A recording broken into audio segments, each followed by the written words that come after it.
کرو قرآن کا ادا کرو. بسم اللہ الرحمن الرحیم. ام حسبت ان اصحاب الكهف والرقیم كانوا من آیاتنا عجبا. درود بھیجئے محمد و آل محمد.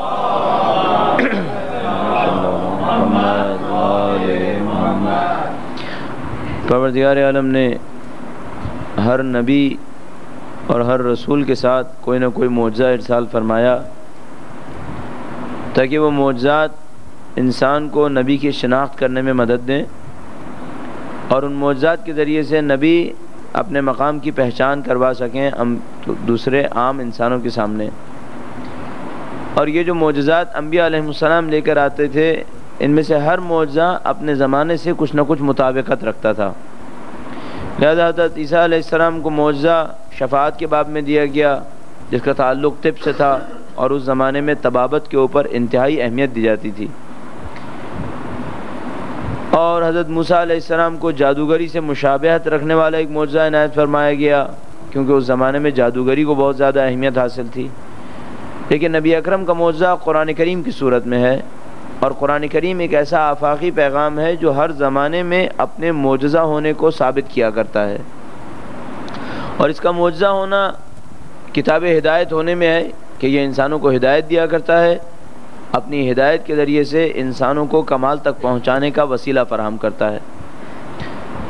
قرآن کریم کی سورہ فرقان کو ہم بیان کر رہے ہیں اور اپنے اس بیان کے دوران اب تک تقریباً 29 آیات کی تلاوت اور تشریح آپ کے سامنے انجام پائی. اب آیت نمبر 30 سے اس سلسلے کا اور اگلا مرحلہ پیش کرتے ہیں. درود بھیجیے گا محمد و آل محمد. اللہم صلی علی محمد آل محمد. آپ کی خدمت میں عرض ہوا اب تک جو خلاصہ کلام تھا ان 30 آیات کا وہ یہ کہ لوگوں نے نبی اکرم کی نبوت کے مقابلے میں کچھ اعتراضات کیے.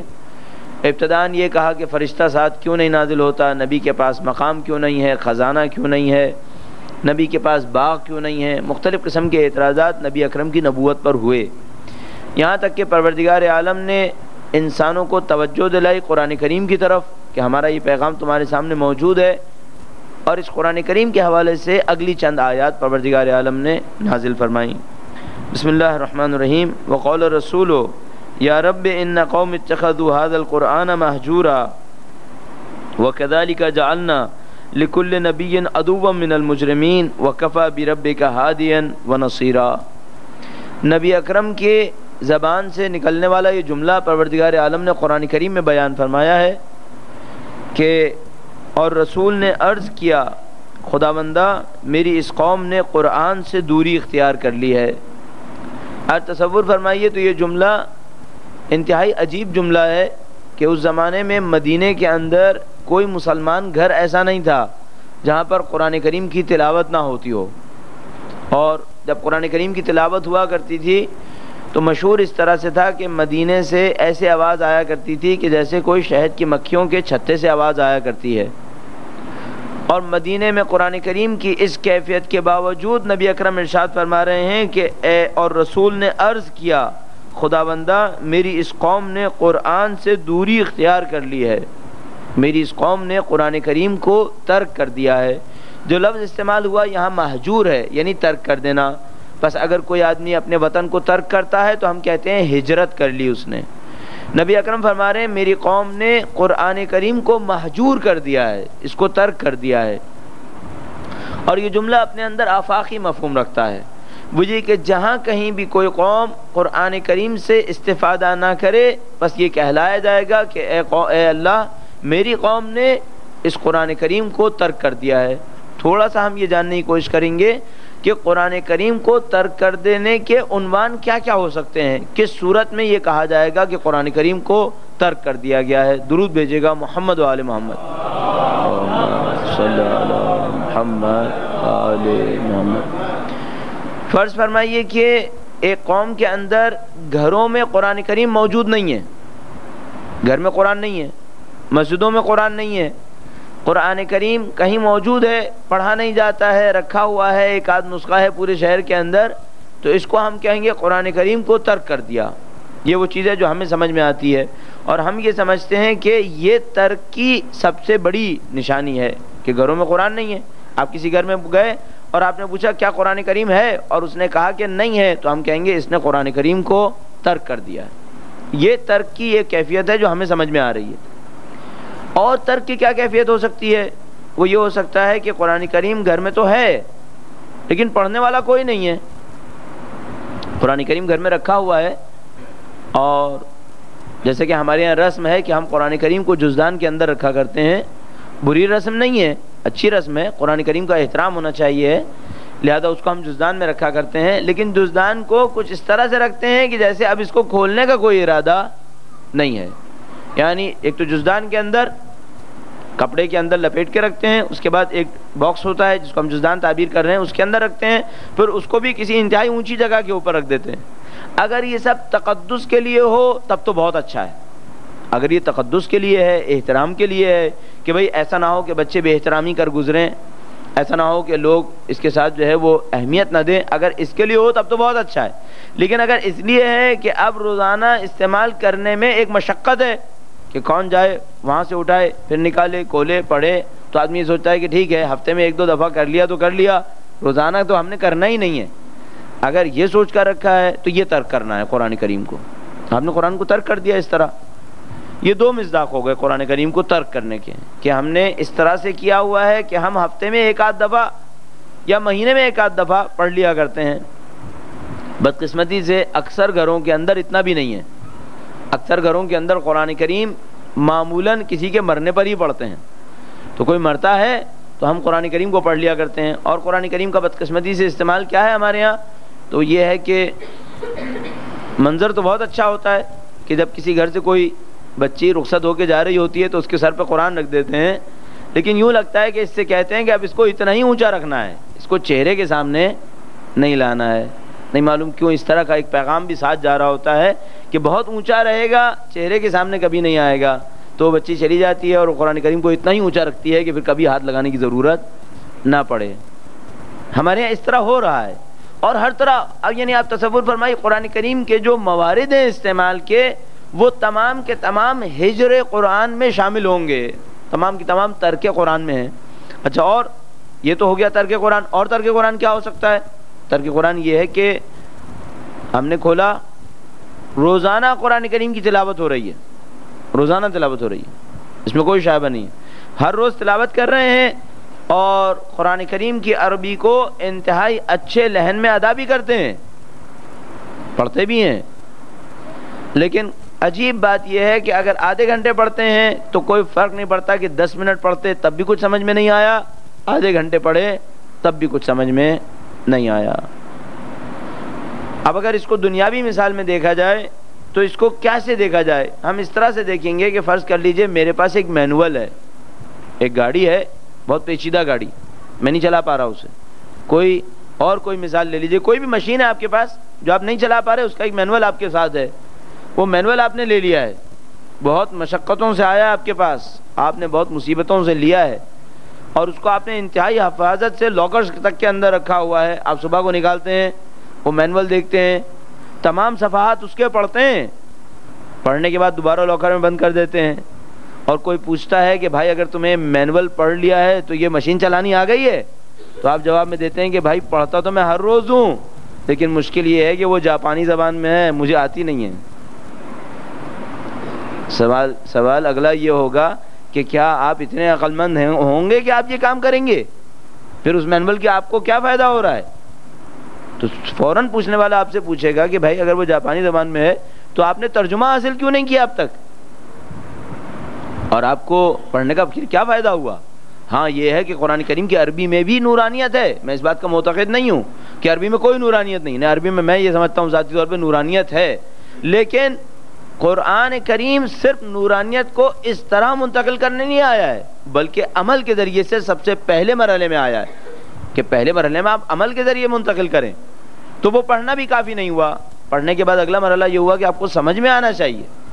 ایک اور مرحلہ سوچئے، جو بہت کم ہمارے معاشرے کے اندر ہوگا وہ یہ کہ وہ قرآن کریم پڑھتے ہیں، آیت کا مطلب بھی سمجھ میں آتا ہے، لیکن سمجھ میں آ جانے کے باوجود اس پر عمل نہیں کر رہے، یہ بھی ترک قرآن کہلائے گا۔ بالکل ایسے جیسے مینول پڑھ لیا، انگلش میں ہے یا اردو میں ہے، سمجھ میں بھی آ گیا لیکن آپریٹ نہیں کر رہے، بس پڑھا ہوا ہے، یہ سب کا سب ترک قرآن میں آئے گا، یہ سب کا سب ہجر قرآن کریم میں آئے گا۔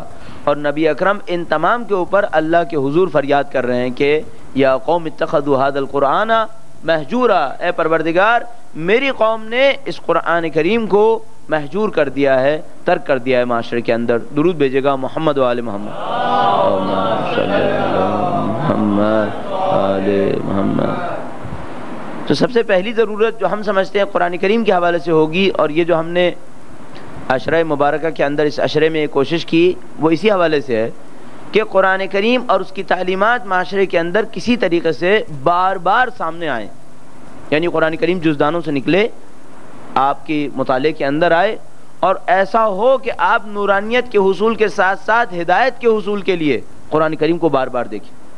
اچھا، اس کا طریقہ کار بہت سادہ ہوگا، یعنی اگر کوئی یہ کہے کہ میں قرآن کریم سے کیسے استفادہ کروں، جبکہ ظاہر ہے میں مفسر قرآن نہیں ہوں، اپنی مرضی سے تفسیر کروں تو تفسیر برائے کہلائے گی۔ سادہ کام یہ ہوگا، آپ آیہ کریمہ پڑھیے اور یہ سوچئے کہ اس آیہ کریمہ پر میں عمل کرنے والا ہوں یا اس آیہ کریمہ سے میرا کوئی تعلق نہیں ہے۔ تو آپ اگر غور فرماتے رہیں تو ہر آیہ کریمہ آپ کو اپنے آپ سے مربوط لگنے لگے گی، ہر آیہ کریمہ آپ کو ایسا لگے گی کہ زندگی کی کسی بات کو یہ قرآن کریم کی آیت ایڈریس کر رہی ہے، کسی نہ کسی چیز میں خطاب قرار دے رہی ہے۔ اور بعض آیات تو ظاہر ایسی ہیں کہ ہماری زندگی میں جا بجا آئیں گی۔ مثلا قرآن کریم اگر فرماتا ہے کہ افلا یعقلون، غور و فکر کیوں نہیں کرتے، تو اپنے آپ سے پوچھئے آیا میں زندگی کے امور میں غور و فکر کرتا ہوں؟ ابھی اس وقت کسی بھی معاشرے کے اندر، پاکستان کے معاشرے کے اندر خاص کر، میں مشورہ دوں گا آپ کو جب کبھی بھی موقع ملے کچھ نہ کچھ وقت اپنی عام زندگی سے نکال کر کہیں چلے جایا کیجیے، کہیں جائیں 2-4 دن کے لیے کہیں چلے جائیں، اور ایسے جائیں کہ وہاں جا کر پھر آپ غور و فکر کریں کہ یہ جو میں زندگی گزار رہا ہوں آیا مفہوم رکھتی ہے یا بے معنی ہے۔ یہ بہت ضروری ہے۔ کیوں؟ یہاں پر پوری زندگی، اور خدا شاہد ہے کہ اگر آپ پاکستان کے معاشرے سے نکل کر باہر جا کر یہاں پر دیکھیں تب آپ کو اس بات کا احساس ہوگا، یہاں رہتے ہوئے اس بات کا احساس نہیں ہوتا ہے۔ یہ پوری زندگی ایسا لگ رہا ہے جیسے ایک پارٹ ہے جو گھوم رہا ہے، اور ہم اس پارٹ کے اوپر بٹھا دیے گئے ہیں اور اس کے اوپر گھومے چلے جا رہے ہیں۔ آپ یہاں سے باہر نکلیں، کچھ عرصے کے لیے باہر جائیں، پھر مڑ کے دیکھیں، پھر آپ کو احساس ہوگا کہ ہم یہاں صرف گھوم رہے ہیں، کچھ حاصل نہیں ہو رہا ہے۔ تو اپنی زندگی میں سے کچھ وقت نکالیے غور و فکر کرنے کے لیے، جو قرآن کریم کی اہم ترین تعلیم ہے کہ سوچتے کیوں نہیں، غور و فکر کیوں نہیں کرتے۔ جب آپ اس کام کو کریں گے پھر اپنی زندگی کے مقاصد کو بھی طے کر پائیں گے کہ زندگی کا بنیادی مقصد کیا ہونا چاہیے۔ تو قرآن کریم سے استفادے کا طریقہ کار کیا ہوا کہ آپ ایک آیہ کریمہ پڑھیے، جو میں ابھی آیات آپ کے سامنے پڑھوں گا آپ اس میں بھی دیکھ سکتے ہیں یہی، اور اس کے بعد سوچئے میں عامل ہوں، عمل کرنے والا ہوں، یا نعوذ باللہ تعالی اس آیہ کریمہ کا ترک کرنے والا ہوں۔ تو اپنے اندر عہد کرتے چلے جائیے کہ میں عمل کس طریقے سے کروں گا۔ فرمایا وقول الرسول یا رب ان قوم اتخذوا هذا القرآن مہجورا، اور رسول نے عرض کیا، اے خدا بندہ میری اس قوم نے قرآن سے دوری اختیار کر لی ہے۔ فرمایا وَكَذَلِكَ جَعَلْنَا لِكُلِّ نَبِيٍّ عَدُوًّا مِّنَ الْمُجْرِمِينَ وَكَفَىٰ بِرَبِّكَ هَادِيًا وَنَصِيرًا، اور اسی طرح ہم نے ہر نبی کے لیے مجرم لوگوں میں سے دشمن بنا دیے ہیں، لیکن اسی قدر کافی ہے کہ خدا تیرا ہادی اور مددگار ہے۔ یہ ایک اور مطلب ہے، یہ اللہ تعالیٰ کی ایک اور سنت ہے، معاشرے کا ایک اور قانون ہے کہ جب بھی انبیاء علیہ السلام تشریف لاتے ہیں کچھ نہ کچھ لوگ دشمنی کے لیے کھڑے ہوتے ہیں۔ سوال یہ ایسا کیوں ہوتا ہے؟ کیوں ایسا ہوتا ہے کہ جب بھی نبی تشریف لائیں کوئی نہ کوئی دشمن کھڑا ہوا ہے اور اپنی دشمنی انبیاء علیہ السلام سے نکال رہا ہے، اور ائمہ اطہار علیہ السلام کے ساتھ بھی ایسا ہی، اور بلکہ میں عرض کروں گا کہ ہر مومن کے ساتھ ایسا ہی ہوگا۔ کیوں ایسا ہے؟ اور عجیب بات یہ ہے کہ جن لوگوں سے دشمنی کی جا رہی ہے وہ انسانیت کے دلسوز ترین لوگ ہیں۔ یعنی ایک دفعہ ایسا ہوتا ہے کہ ہم کسی آدمی کو زہر دے رہے ہوتے ہیں اور اس سے کہتے ہیں یہ زہر پی لو، اور وہ کہتا ہے کہ میں تمہارا دشمن ہوں، تو بات سمجھ میں آ رہی ہے۔ کہ بھئی آپ زہر دے رہے ہیں، جب آپ زہر دیں گے تو وہ دشمنی کرے گا.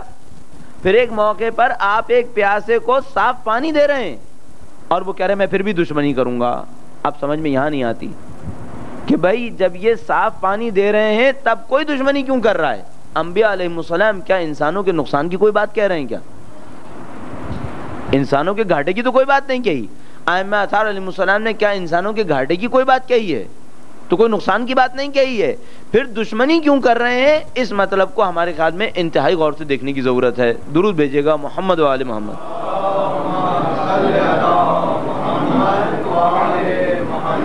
بارے دیگر صلوات بھیجیے گا محمد و آل محمد.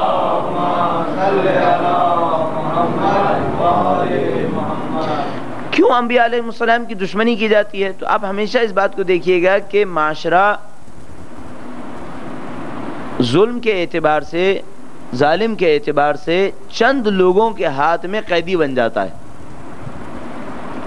اپنے آپ سے پوچھئے جب کسی معاشرے میں ظلم ہو رہا ہوتا ہے تو اکثریت ظالم ہوتی ہے یا اکثریت مظلوم ہوتی ہے؟ تو آپ دیکھیں گے اکثریت مظلوم ہوتی ہے، ظالم اقلیت میں ہوتے ہیں ہمیشہ. نبی اکرم تشریف لاتے ہیں، ایک بات کہتے ہیں جو اس اقلیت ظالم کے مفادات کے خلاف جا رہی ہوتی ہے، اور نبی کی بات اکثریت کی حمایت میں ہوتی ہے. عینی مثال دے لیجئے، نبی اکرم تشریف لائے، کفار مکہ پر کہا لوگوں پر ظلم مت کرو. کیا ظلم ہو رہا ہے؟ کہا تم لوگوں نے جو غلام بنایا ہوا ہے، غلاموں کو جانور سمجھتے ہو. ان کو جانور کیوں سمجھتے ہو؟ یہ تمہاری طرح انسان ہے. جانور سمجھنا غلاموں کو یہ ان کے مفادات کے خلاف جا رہا تھا. کہا اگر اس طرح نبی کی تعلیمات چلتی رہیں تو ہمارے غلام ہم سے باغی ہو جائیں گے.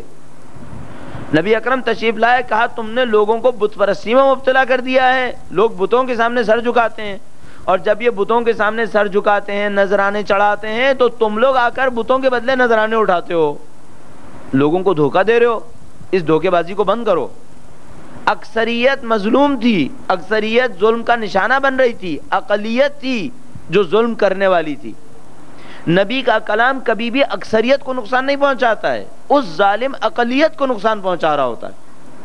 اب وہ جو ظالم اقلیت ہوتی ہے وہ لوگوں کو بے وقوف بناتی ہے تاکہ کوئی نبی کا پیغام نہ سنے. یہاں سے وہ جگہ ہے جہاں سے دشمنیاں شروع ہو جاتی ہیں. بس نبی کا پیغام کبھی بھی ایسا نہیں ہوتا. یہ جو قرآن کریم نے بار بار فرمایا کہ ہم جب بھی نبی کو بھیجتے ہیں کچھ لوگ مخالفت کے لیے کھڑے ہو جاتے ہیں، نبی کا پیغام کبھی بھی اکثریت کو نقصان پہنچانے کے لیے نہیں ہوتا ہے. ہاں، جو مفاد پرست طبقہ ہوتا ہے، جو مفاد پرست کلاس ہوتی ہے، اس کے مفادات کو نقصان پہنچاتا ہے. اب نبی کا پیغام کس کے مفادات کو نقصان پہنچا رہا ہے؟ وہ جو بتوں کے پیچھے کھڑے ہوئے ہیں لوگوں کو بے وقوف بنا رہے ہیں. وہ جو قبیلوں کے سردار ہیں اپنی چودراہٹیں بنا کر بیٹھے ہوئے ہیں، انسانوں کو غلامیوں میں گھسیٹے ہوئے ہیں، ان کے مفادات نقصان میں پڑ جائیں گے. وہ جو انسانوں کو غلام بنائے بیٹھے ہوئے ہیں، ان کے مفادات نقصان میں پڑیں گے. انہوں نے کہا ٹھیک ہے، اب جب کہ یہ ہمارے مفادات کو نقصان میں ڈال رہا ہے تو ہمیں مقابلہ کرنا ہے. مقابلہ کرنے کے لیے کیا کریں گے؟ اس کے دین کے مقابلے میں ہم بھی دین کے نام پر کھڑے ہو جائیں گے. اچھا، اگر ابو جہل آ کر یہ کہتا کہ اے لوگو محمد مصطفیٰ کا پیغام، درود بھیجیے گا محمد و آل محمد، اللہم صلی علی محمد آل محمد، میرے مفادات کو نقصان پہنچا رہا ہے تو اس کا مقابلہ کرو، تو کیا کوئی ابو جہل کا ساتھ دیتا؟ کبھی بھی نہیں. لوگ کہتے تمہارے مفادات کو نقصان پہنچا رہا ہے، ہمیں کیا؟ اب ابو جہل، ابو سفیان، ابو لہب سب کو پتا ہے کہ ہم اگر یہ کہہ کر نبی کا مقابلہ کروائیں کہ یہ ہمارے مفادات کو نقصان پہنچا رہا ہے تب تو بات نہیں بنے گی، کوئی ساتھ نہیں دے گا.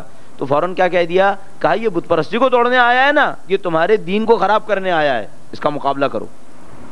ہمیشہ ظالم اپنے آپ کو ایک اور فکر کے پیچھے چھپا کر حملہ کرتا ہے. فرعون نے کس چیز کے پیچھے چھپایا اپنے آپ کو؟ فرعون نے دو چیزوں کے پیچھے چھپایا.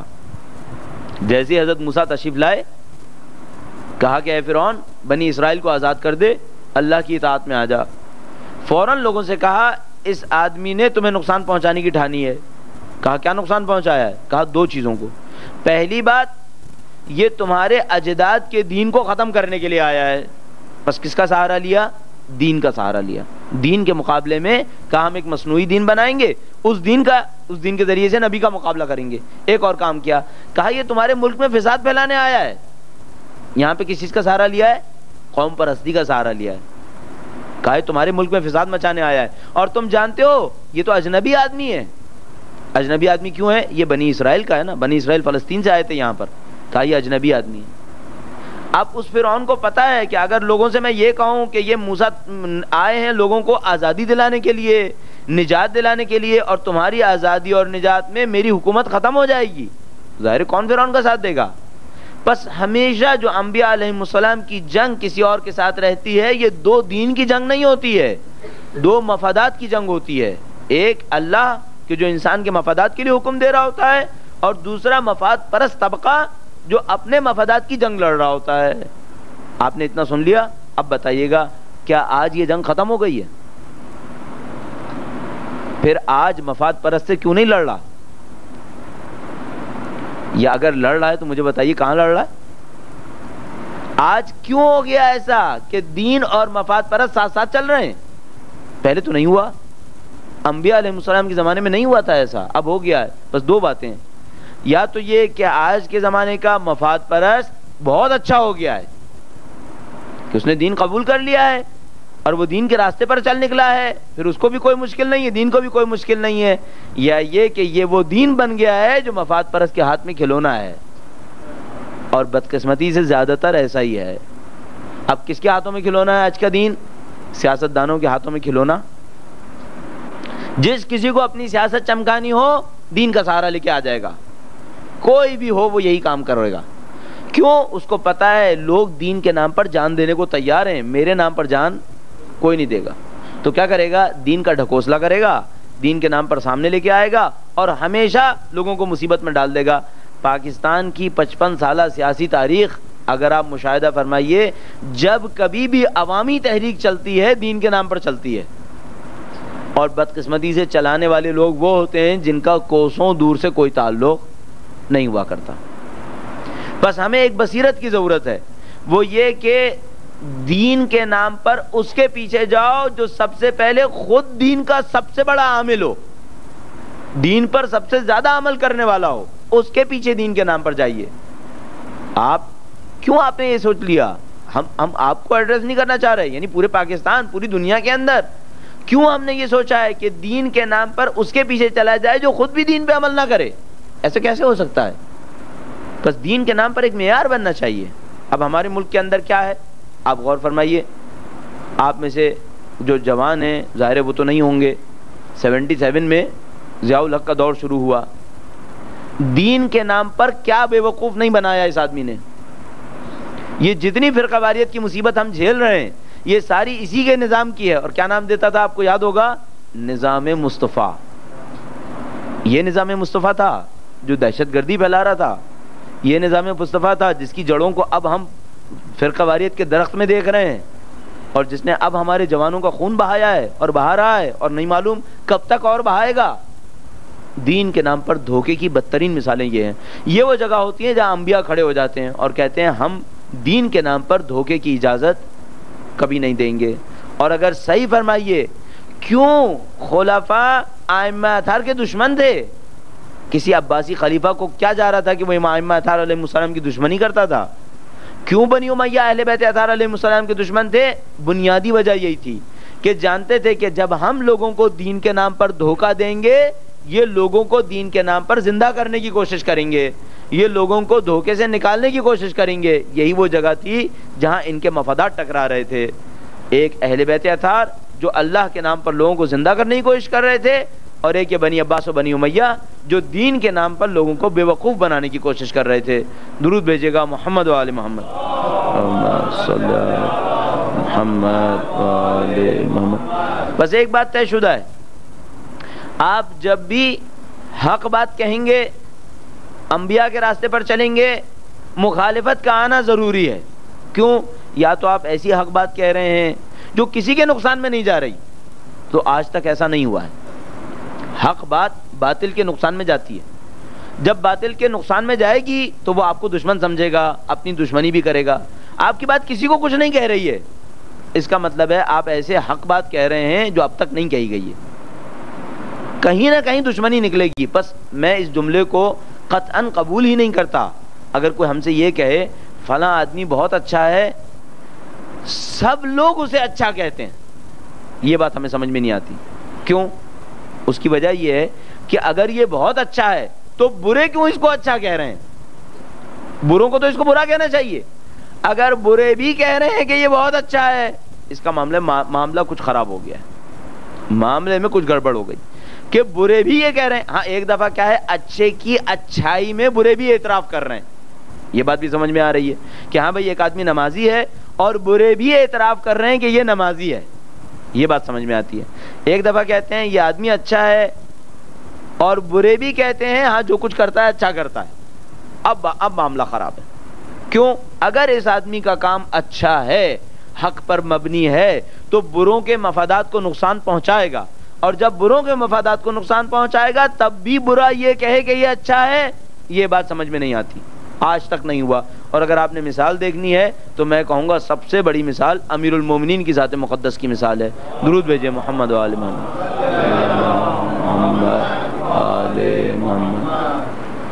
کیا دشمن تھے یا کوئی دشمن نہیں تھا؟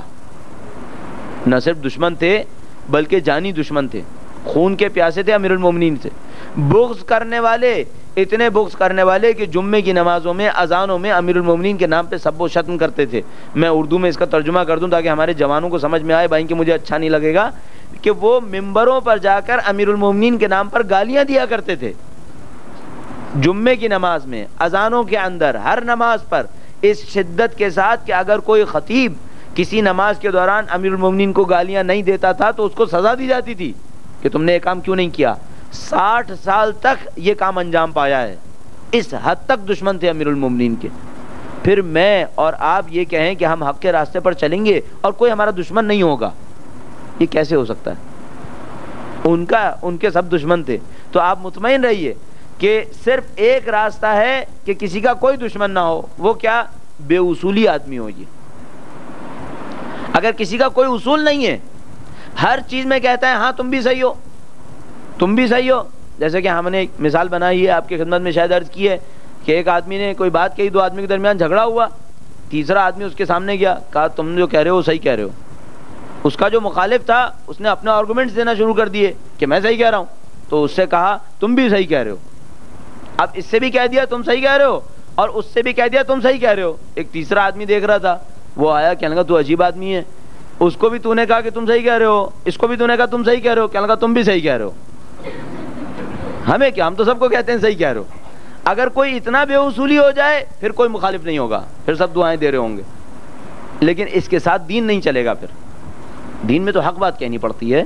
لہذا ہر نبی کے ساتھ کوئی نہ کوئی مجرم آتا تھا جو مخالفت کرتا تھا، ہر امام کے ساتھ مجرم آ کر مخالفت کرتے تھے. آپ ایسا کوئی دین نہیں ڈھونڈ پائیں گے جو حق پر بھی چلے اور آپ کو یہ کہے کہ بس اچھا اچھا رہے، میٹھا میٹھا رہے، کوئی تلخی نہ جھیلنی پڑے، کوئی سختی نہ جھیلنی پڑے. ایسا دین آپ کو نہیں ملے گا. وقال الذين كفروا لولا نزل عليه القرآن جملة واحدة كذلك لنثبت به فؤادك ورتلناه ترتيلا. اگلا جملہ قرآن کریم کے بارے میں آپ کو یاد ہوگا کہ لوگ انبیاء کی نبوت پر اعتراض کرتے ہیں. قرآن کریم نے بیان فرمایا نبی اکرم کے اوپر کیا کیا اعتراض کیے. کہا فرشتہ کیوں نہیں ہے، کھانا کیوں کھاتا ہے، بازار میں کیوں چلتا ہے، باغ کیوں اس کے ساتھ نہیں ہے، پتہ نہیں کیا کیا باتیں. اب قرآن کریم پر اعتراض شروع کر دیا. تو اللہ تعالیٰ نے یہاں پر قرآن کریم پر ہونے والے ایک اعتراض کو بیان کیا ہے. اعتراض کیا ہے؟ آیہ کریمہ دیکھیے گا. اور کافروں نے کہا، اچھا آپ ممکن ہے کوئی آدمی یہ سوچے اس محفل میں، اس مجلس میں، کہ بھائی ہم تو یہ اعتراض نہیں کر رہے، ہمیں کیوں سنا رہے ہیں؟ ممکن ہے کوئی یہ کہ بھائی مسلمان معاشرہ ہے، مسلمان میں کون ذرا قرآن کریم پر اعتراض کرے گا، تو ہمیں سنانے کی کیا ضرورت ہے، یہ تو کافروں کو سنائے. میں آپ کو مطمئن ہو کے کہہ دوں، بدقسمتی سے ایک ایسا زمانہ آئے گا کہ آپ دیکھیں گے کہ اسی ملک کے اندر ان تمام چیزوں پہ سوالات اٹھیں گے. جس اسپیڈ سے ہم آگے جا رہے ہیں یہ بہت خطرناک ہے. اور آپ دیکھیں گے کہ یہ تمام چیزیں کسی نہ کسی طریقے سے انڈر کوشچن لے جائی جائیں گی کہ یہ کیوں ہوا، وہ کیوں ہوا. یہ سارے اعتراضات سامنے آئیں گے آپ کے. اور شاید آپ نے مطالعہ فرمائیے کبھی تاریخ ایران کا، تو ایران ایک عجیب جگہ تھی. متقی اس کا بہت متقی تھا اور گناہگار اس کا بالکل ہی بے دین تھا. وہاں پہ عالم یہ تھا کہ 1915-1918 میں ایک اسکالر آیا، نام نہاد اسکالر، اور اس نے یہ کہنا شروع کر دیا کہ بھائی اگر دنیا میں کامیابی لینی ہے تو سر سے پاؤں تک مغرب پسند ہونا پڑے گا. کب کی بات کر رہا ہوں میں؟ 1918 کی. اب آپ تصور فرمائیے 1918 میں بر صغیر میں انگریزوں کی حکومت تھی, تو انگریزوں کی حکومت کے دوران بھی کوئی مسلمان یہ بات نہیں کہہ رہا تھا, اور وہاں کچھ نہیں تھا, کوئی انگریز کی حکومت نہیں تھی, وہاں پھر بھی یہ کہہ رہے تھے. تو وہاں تو مارکا ہی کچھ اور تھا, وہاں یہ ساری باتیں ہوتی تھیں. اور ابھی بھی بہت سارے لوگ موجود ہیں یہ جو لوگ کہتے ہیں نا کہ یہ ایران میں کیا ہو رہا ہے, یہ مخالفتیں کیوں ہیں. آپ کو شاید اندازہ نہیں ہے کہ وہاں پہ مخالفتوں کا درجہ کیا ہے. وہاں پہ جو مخالف ہوتا ہے وہ پورے دین کا مخالف ہوتا ہے, یہاں پہ ایسا نہیں ہوتا. یہاں تو میں عرض کر رہا ہوں نا کہ جس نے زندگی بھر گناہ کیا ہو اس کو بھی آپ کہہ دیں اے کافر تو وہ رد عمل دکھائے گا, چیخ پڑے گا, بات نہیں مانے گا آپ کی. وہاں جو آدمی ہوگا نا وہ کلیئرلی کہہ رہا ہوگا ہاں میں کافر ہوں, ختم ہو گیا. یہ جو میں آپ سے عرض کر رہا ہوں 12 سال میں بھی رہا ہوں, اور جب ہم یونیورسٹی میں پڑھا کرتے تھے تو ہم یونیورسٹی میں ایسے ٹیچر سے بھی پڑھا کرتے تھے جو اوپنلی کلاس میں کہتے تھے قیامت کچھ نہیں آنی ہے, جو کچھ ہے وہ یہی کچھ ہے, اوپنلی. تو وہاں کا جو برا ہوتا ہے وہ پھر بہت برا ہوتا ہے, لیکن اچھا بہت اچھا بھی ہوتا ہے. یہ بات بھی ہے, ایسا نہیں کہ وہاں اچھے نہیں ہے, نہیں بھائی اچھا پھر بہت اچھا ہوتا ہے, پھر اتنا اچھا آپ کو یہاں مشکل سے ملے گا. تو وہاں کا برا بہت برا ہے. اور مجھے جو خطرہ ہے وہ یہ کہ اس قسم کا لبرلزم اب یہاں آنا ہے, جو وہاں ٹرائی ہو چکا ہے, جو وہاں پر کوشش ہو چکی ہے, لیکن یہاں پر انتہائی ہوشیاری کے ساتھ آئے گا. کیوں؟ وہاں پر وہ ترکیب ناکام ہو گئی ہے, وہاں وہ ترکیب ناکام ہو گئی ہے. تو جب یہاں پر آئے گا تو یہی سب کچھ آئے گا, لیکن انتہائی ہوشیاری کے ساتھ آئے گا, اتنی ہوشیاری کے ساتھ کہ میں اور آپ سمجھ بھی نہ پائیں کہ یہ کام ہو کیا رہا ہے. تو آپ ابھی سے اپنے آپ کو ان تمام مسائل کے لیے مضبوط فکر کے ساتھ تیار کر لیجئے کہ خدا نہ کرے اگر کوئی ایسا مرحلہ آتا ہے تو ایسا نہ ہو کہ ہم یہ کہیں کہ ہم اچانک غفلت میں پکڑے گئے. جیسا کہ جب 70 کی دہائی میں یہاں کمیونزم آیا تو ہم میں سے بہت کم لوگ ایسے تھے جو کمیونزم کا مقابلہ کرنے کے قابل ہو, اور اس موقع پر علماء نے کمیونزم کے خلاف کتابیں لکھنا شروع کی, اس افکار کا مقابلہ کرنا شروع کیا. الحمدللہ مقابلہ ہوا, لیکن میں یہ عرض کروں گا کہ آپ اس وقت کا انتظار نہ کیجئے کہ پہلے وبا آئے اور پھر ہم ٹیکے لگوائیں. نہیں, آپ ٹیکے پہلے سے لگوائیے, اور عقل مندی یہی ہے کہ پہلے سے آپ لگوائیے, پہلے سے اپنے آپ کو تیار کیجئے تاکہ اس وبا کا مقابلہ کیا جا سکے. درود بھیجے گا محمد و آل محمد.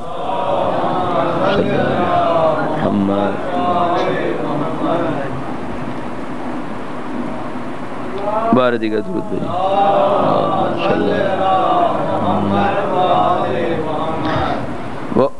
اور کافروں نے کہا کہ آخر قرآن اس پر ایک ہی مرتبہ کیوں نازل نہیں ہوتا. یہ اعتراض قرآن کریم پر کہ اے نبی آپ پر قرآن کریم تدریجاً نازل ہوتا ہے, 22-23 سال لگ گئے قرآن کو نازل ہونے میں, ایک دفعہ کیوں نہیں نازل ہوتا؟ اچھا اگر ایک دفعہ نازل ہو تو فائدہ کیا ہے؟ کہنے والا یہ کہہ سکتا ہے فائدہ تو بہت زیادہ ہے. بھائی آپ ٹکڑے ٹکڑے کر کے بتا رہے ہیں نا کہ کیا کرو کیا کرو کیا کرو, اکٹھا بتائیے کیا کرنا ہے, ایک دفعہ بتائیے, کلیئر کٹ ہو جائے تاکہ معاملہ سمجھ میں آ جائے کہ بھائی ہم مسلمان ہیں, ہمیں یہ کرنا ہے. اب یہ ہے کہ ایک دن ہم بتاتے ہیں روزہ رکھنا ہے, تو ہم سمجھ رہے ہوتے ہیں یہیں پہ معاملہ ختم ہو گیا, پھر پتہ چلتا نہیں ایک اور ذمہ داری بھی آ گئی ہے ابھی. تو معاملہ پہلے دن سے واضح ہو جائے, اکٹھا ہو کے نازل ہو.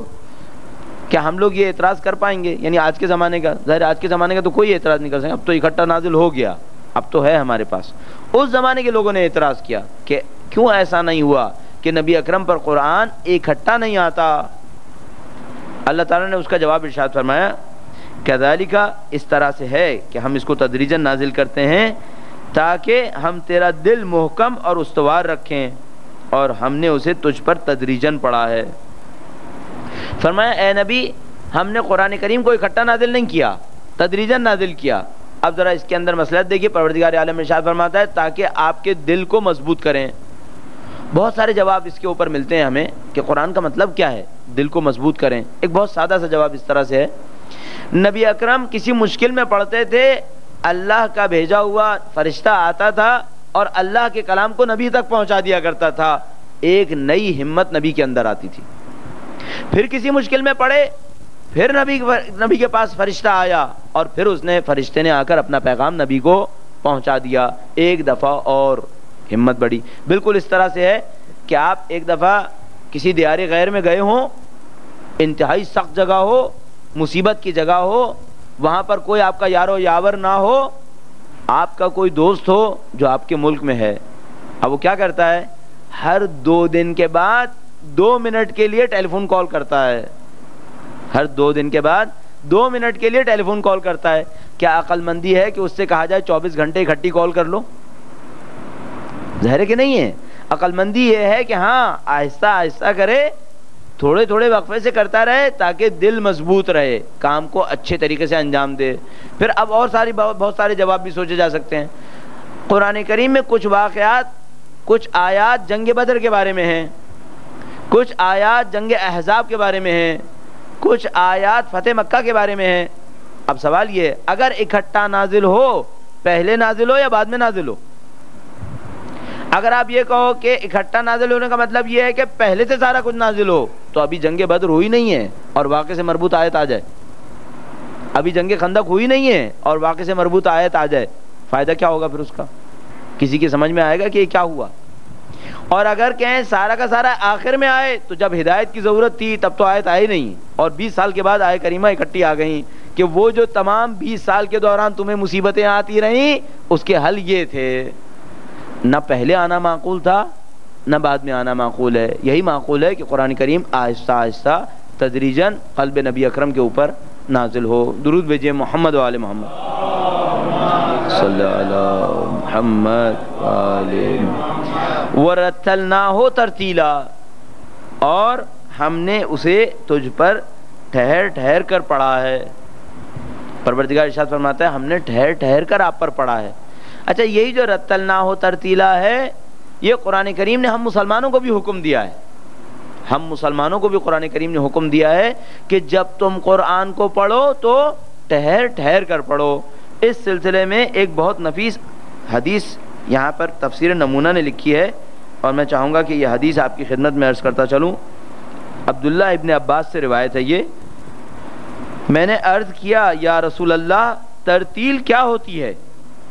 ترتیل کیا ہے؟ یہ جو اللہ تعالیٰ نے کہا کہ وَرَتِّلِ الْقُرْآنَ تَرْتِیلًا, اور قرآن کریم کو ٹھہر ٹھہر کر پڑھو, اس کا مطلب کیا ہے؟ نبی اکرم نے ارشاد فرمایا حروف اور کلمات کو صحیح طریقے پر ظاہر کرو. حروف اور کلمات کو صحیح طریقے پہ ظاہر کرو. اچھا, کم سے کم نماز میں تو صحیح کر لو نا آپ. باقی قرآن اب ذرا سوچئے, ایاک نعبد و ایاک نستعین اہدنا الصراط المستقیم کرتے ہیں لوگ یا نہیں کرتے؟ یہ رتل القرآن ترتیلا ہے, یہ ٹھہر ٹھہر کے پڑھنا ہے, یہ نماز قبول ہوگی؟ خود سوچئے بھائی, ایک لمٹ ہے انسان کی زبان کی الفاظ کو ادا کرنے کی. آپ 1 منٹ میں کتنے الفاظ ادا کرنا چاہتے ہیں ذرا غور فرمائیے گا. تسبیح پڑھ رہے ہیں, میں نے پہلے بھی عرض کیا تسبیح میں 200 لفظ ہیں, اور بعض افراد تسبیح کو 1 منٹ سے کم میں پڑھتے ہیں, یعنی 1 سیکنڈ میں 2 لفظ سے زیادہ, 3 لفظ سے زیادہ. اب یہ کون سا لفظ ادا ہوا ہے مجھے سمجھ میں نہیں آئے گا. 200 لفظ ہیں. اللہ اکبر 68 ہو گئے, ایک اللہ اور ایک اکبر 34 دونی 68. اسی طرح الحمدللہ 2 لفظ, سبحان اللہ 2 لفظ, تو 200 ہو گئے یا نہیں ہوئے؟ ابھی آپ سوچ رہے ہوں گے یار مولانا صاحب کو کیا ہو گیا, 100 لفظ ہیں 200 کہہ رہے ہیں. اب سمجھ میں آ گیا 200 ہیں. اب یہ 200 آپ نے 1 منٹ سے کم میں کہہ دیے, 60 سیکنڈ ہوتے ہیں 1 منٹ کے اندر. 200 لفظ 60 سیکنڈ سے کم میں کہہ دیے, تو 1 سیکنڈ میں 3 لفظ کہہ دیے. کون سا سمجھ میں آیا ہوگا؟ یہی حشر قرآن کریم کے ساتھ بھی ہے. اب ذرا اندازہ لگائیے, مقابلے ہو رہے ہوتے ہیں ماہ رمضان میں, کون کتنی جلدی پارا ختم کرے گا. وہ 15 منٹ میں کرتا ہے, یہ 20 منٹ میں کرتا ہے, تم بہت دیر سے کرتے ہو, 25 منٹ لگا دیتے ہو. آیا قرآن کریم کی ترتیل یہی ہے. اس حدیث کا اگلا آگے دیکھیے کیا لکھا ہے. حروف اور کلمات کو صحیح طریقے پر ظاہر کرو, خشک کھجوروں یا ریت کے ذروں کی مانند اسے منتشر نہ کرو. ایسا نہ ہو کہ جیسے بس ایسے زبان سے ادا کیا جیسے اڑ گیا نکل گیا, ایسے نہیں, ٹھہر ٹھہر کر ادا کرو. اور نہ ہی اشعار کی مانند اسے فرفر اور جلدی جلدی پڑھا کرو.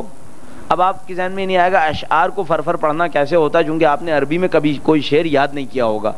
اچھا, ہمارے یہاں دینی تعلیم میں ایک کتاب ہوا کرتی ہے الفیہ نام کر کے, 1000 شعر ہوتے ہیں اس کے اندر. کوئی اس کو رٹے تو اس کو عربی ادب میں بہت ماہر سمجھا جاتا ہے, 1000 شعر رٹے.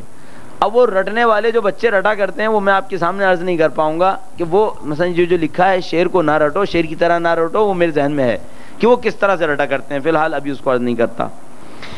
اور اس کے بعد کیا کرو، اور جب اس میں عجائبات کا تذکرہ آ جائے تو وہاں پر ٹھہر جاؤ اور غور و فکر کرو۔ عجائبات کا تذکرہ آئے تو ٹھہر جاؤ، غور و فکر کرو۔ اب ہمارے یہاں پڑھنے والا کیا کہتا ہے، کہتا ہے بھائی 10 منٹ میں سورہ ختم کرنی ہے، اگر ٹھہر جاؤں گا تو سورہ کہاں ختم ہوگی؟ نبی اکرم ارشاد فرماتے ہیں دلوں کو اس کے ذریعے سے متحرک کرو۔ غور سے سنیے گا، ہرگز تمہاری نیت یہ نہیں ہونی چاہیے کہ جلدی سے سورت کو ختم کرنا ہے، ہرگز تمہاری نیت یہ نہیں ہونی چاہیے کہ جلدی سے سورت کو ختم کرنا ہے۔ سورت ختم کرنے پہ ثواب نہیں ہے، سمجھنے پہ ثواب ہے۔ بس آپ نے سورہ بقرہ جلدی جلدی پڑھ لی بغیر سوچے سمجھے، اس سے اچھا تھا آپ سورہ اخلاص ٹھہر ٹھہر کے پڑھ لیتے، کم سے کم کچھ سمجھ میں تو آتا۔ تو اب آپ جب بھی یہ کوشش کریں نا کہ بھائی مجھے 15 منٹ میں پورا سپارہ پڑھنا ہے، تو اس حدیث کو اپنے ذہن میں لائیے گا کہ نبی اکرم نے اس طرح پسند نہیں کیا۔ اور قرآن کریم کا انداز یہی ہے کہ قرآن کریم کو پڑھنے والا اپنے دل میں اطمینان پائے، قرآن کریم کو پڑھنے والا اپنے ذہن کو جلا بخشے، اپنے ذہن کو زندہ کرے، روح کے اندر تازگی لے کے آئے قرآن کریم کے ذریعے سے۔ تو آپ صبح کو جب بھی قرآن کریم کو مطالعہ فرمائیے، یہ سوچ کر مطالعہ فرمائیے کہ میں نے کچھ حاصل کرنے کے لیے پڑھنا ہے، روٹین میں 20 منٹ نہیں پڑھنا ہے بلکہ کچھ سمجھنا ہے۔ آپ قرآن کریم کی اس اہمیت کو جا بجا پائیں گے ہر جگہ کہ قرآن کریم سخت ترین لمحات میں جو شخص انتہائی مصیبت میں پڑا ہوا ہوگا وہ قرآن کریم کو جب پڑھتا ہے تو اپنے اندر اطمینان کا احساس پاتا ہے۔ لہذا میں نے عرض کیا کہ انبیاء کی سیرت میں سے یہ تھا کہ وہ نماز فجر سے پہلے، صبح کی عبادت سے پہلے اپنے دور کی کتاب کو پڑھا کرتے تھے، تاکہ اللہ کے کلام کو اس وقت جب پڑھیں تو ان کے دل پر صبح ہی صبح اطمینان کی بارش ہو، پرسکون ہو جائیں۔ اور ہمارے امام نے جیسا کہ آپ نے دیکھا کہ فرمایا شب عاشور میں کہ ہمیں مہلت دو ایک رات کی۔ کیوں ایک رات کی مہلت چاہیے؟ فرمایا ایک رات کی مہلت چاہیے تاکہ ہم قرآن کریم پڑھیں، نماز پڑھیں۔ اور یہ بہت عجیب عنصر ہے، وہ یہ ہے کہ یہ مقام امامت ہے، یہ کوئی سادہ مقام نہیں ہے، یہ مقام امامت ہے۔ لیکن فرما رہے ہیں جو ہوگی کہ وہ جو مصیبتیں آئیں گی ہمارے اوپر، اس کے لیے ہم اپنے آپ کو تیار کر رہے ہیں۔ اور تیار کس طرح سے کر رہے ہیں کہ ہم قرآن کریم پڑھیں گے، نماز پڑھیں گے۔ اور آپ تصور کیجئے کہ جگہ جگہ اہل بیت اطہار علیہ السلام کی سیرت یہی رہی تھی، مصیبتوں کی تیاری کے لیے قرآن کریم کی تلاوت فرماتے تھے۔ اور اس سے بڑی مصیبت کیا ہوگی کہ اہل بیت اطہار علیہ السلام اس قافلے کے ہمراہ چل رہے ہیں اور امام علی مقام کا سر نیزہ مبارک کے اوپر موجود ہے، سر مبارک نیزے پر ہے۔ اس عالم میں قرآن کریم کی آیتوں کی تلاوت ہو رہی ہے، اور جو 2 آیتوں کی تلاوت ہمارے پاس تاریخ میں ثبت ہے، ایک آیت کریمہ یہی ہے وَسَيَعْلَمُ الَّذِينَ ظَلَمُوا أَيَّ مُنْقَلِبٍ يَنْقَلِبُونَ۔ آپ اس منظر کو تصور فرمائیے کہ نوک نیزہ پر سر حسین کہہ رہا ہے، اور یہ ظلم کرنے والے جلد ہی جان جائیں گے کہ کیسا تبدیل کرنے والا ان سب کو تبدیل کر دے گا۔ یعنی یہ فرمانا چاہ رہے ہیں کہ آج تم نے ہمارے خاندان کو اسیر بنا لیا ہے، آج تو بے پردہ کر کے لے آئے ہو، آج ان کو مصیبتوں میں مبتلا کر دیا ہے، یہ تمام کام ہو گئے ہیں، لیکن سَيَعْلَمُ الَّذِينَ ظَلَمُوا أَيَّ مُنْقَلِبٍ يَنْقَلِبُونَ، جلد ہی جان جائیں گے کہ کیسا تبدیل کرنے والا سب کچھ تبدیل کر دے گا۔ اور ایک اور آیت کریمہ کی تلاوت کی، ام حسبت ان اصحاب الکہف والرقیم کانوا من آیاتنا عجبا، کہ ایک عرب نے جب دیکھا کہ قرآن کریم کی یہ تلاوت فرمائی، کیا تم نے یہ سمجھا ہے کہ اصحاب کہف و رقیم اللہ کی عظیم نشانیوں میں سے ہے؟ تو چیخ کر کہنے لگا کہ نہیں مولا نہیں، آپ کا سر اللہ کی زیادہ عظیم نشانی ہے، آپ کا سر زیادہ عظیم نشانی ہے۔ اور پیغام یہی ہے کہ اے لوگوں، ہم نے دین کی خاطر قربانی دی ہے، دین کی خاطر جان دی ہے۔ اس پورے واقعہ کربلا کے اندر امام علی مقام بار بار قربانیاں دے رہے تھے، بار بار شہادتیں دے رہے تھے، تمام اصحاب کی شہادت ہوتی رہی اور امام علی مقام مجسم صبر کا نمونہ بنے رہے۔ ایک موقع آیا ہے جب قلب امام علی مقام سے بد دعا نکلی ہے، ایک موقع آیا ہے جو اگر کوئی ہم سے یہ کہے کہ امام علی مقام پر عاشور کے دن سخت ترین لمحات کون سے گزرے، تو ہم کہیں گے شاید یہ لمحہ سخت ترین لمحات میں سے تھا۔ اور وہ لمحہ کون سا تھا؟ کہ جب امام عالی مقام تشریف فرما ہوئے اور علی اکبر امام عالی مقام کے سامنے آ کر کھڑے ہوئے۔ امام عالی مقام خیمے میں ہیں، حضرت علی اکبر تشریف لائے ہیں اور امام سے کہہ رہے ہیں کہ بابا مجھے جان دینے کی اجازت چاہیے ہے۔ اب امام علی مقام یہ نہیں کہنا چاہ رہے کہ علی اکبر نہ جاؤ، کیونکہ وہ چاہتے ہیں کہ علی اکبر جان دے اور دنیا کو پتہ چلے کہ حسین نے اپنا سب کچھ اسلام کے لیے قربان کیا۔ لیکن مشکل یہ ہے کہ بوڑھا باپ جوان بیٹے کو الوداع کہہ دے، یہ کام بھی آسان کام نہیں ہے۔ تو امام علی مقام آنسو بہاتے رہے، علی اکبر کا نظارہ کرتے رہے۔ بس ایک موقع پر ارشاد فرمایا، اے علی اکبر جا کر اپنی پھوپھی سے تو اجازت لے لو کہ پالنے والی تمہاری پھوپھی ہیں۔ اس میں بھی ایک عجیب روایت موجود ہے کہ امام علی مقام نے یہ ارشاد فرمایا، حضرت علی اکبر اپنی پھوپھی کے پاس تشریف لائے، زینب کبریٰ سلام اللہ علیہا کے پاس، اور ذیشان حیدر جوادی صاحب نے بہت خوبصورت ترسیم کیا اس موقع کو کہ فرمایا بی بی کے پاس جب آئے تو بی بی اجازت نہ دیتی تھی کہ امام علی مقام کی خدمت میں علی اکبر قربان ہو۔ کہا کہ اے پھوپھی اماں، قیامت کے دن اگر بی بی فاطمہ نے پوچھا کہ علی اکبر زیادہ عزیز ہے یا حسین تو آپ کیا جواب دیں گی؟ تو یقیناً آپ چاہیں گی کہ میں قربان ہو جاؤں۔ فرمایا بیٹا میں چاہتی ہوں کہ قربان ہو جاؤ۔ روانہ ہوئے، دوبارہ امام علی مقام کی خدمت میں حاضر ہوئے، دوبارہ اجازت دی، دوبارہ رخصت ہوئے۔ یہ وہ جگہ تھی جہاں امام علی مقام نے ارشاد فرمایا کہ اے عمر ابن سعد، خدا تیری نسل کو اس طرح منقطع کرے جس طرح تو میرے علی اکبر کو مارنا چاہتا ہے۔ اس قلب مظلوم سے اگر بد دعا نکل رہی ہے تو اس کا مطلب یہ ہے کہ دل پر کیا سختی گزر رہی ہوگی۔ فرمایا خدا تمہاری نسلوں کو منقطع کرے۔ فرمایا اے خدا تیرے حضور اس کو بھیج رہا ہوں جو خلق اور خلق میں تیرے نبی کی سب سے زیادہ شبیہ ہے، اور جب بھی ہم چاہتے تھے کہ تیرے نبی کا دیدار کرے تو علی اکبر کے چہرے کو دیکھا کرتے تھے۔ بس یہ منظر ہوا، روانہ کیا علی اکبر کو، علی اکبر نے الوداع کیا، گھوڑے کو آگے بڑھایا، ایک دفعہ پیچھے مڑ کے دیکھا تو مولا پھر بھی تشریف لا رہے تھے۔ فرمایا بابا آپ نے تو الوداع کر دیا تھا۔ کہا علی اکبر جوان بیٹے کو الوداع کرنا بہت سخت ہے، بس اب جب تم جاؤ تو بار بار مڑ مڑ کے میری طرف دیکھتے رہنا، بار بار مڑ کے دیکھنا۔ ایک موقع آیا علی اکبر زمین پر گرے، ہر ایک یہ کہتا تھا کہ میری مدد کو آئیے۔ علی اکبر نے کہا بابا میرا آخری سلام آپ کو ہو، یہ نہ کہا کہ مدد کو آئیے، جانتے تھے بوڑھا باپ ہے مدد کے لیے کیسے آئے گا، لیکن بغض بنی امیہ علی اکبر کے اوپر ٹوٹ رہا تھا۔ راوی نے بہت کب کے لیے لکھا ہے، علی اکبر کے لیے لکھا ہے، فَقَطَعُوهُ عِرْبًا عِرْبًا، دشمنوں نے علی اکبر کے ٹکڑے ٹکڑے کر دیے۔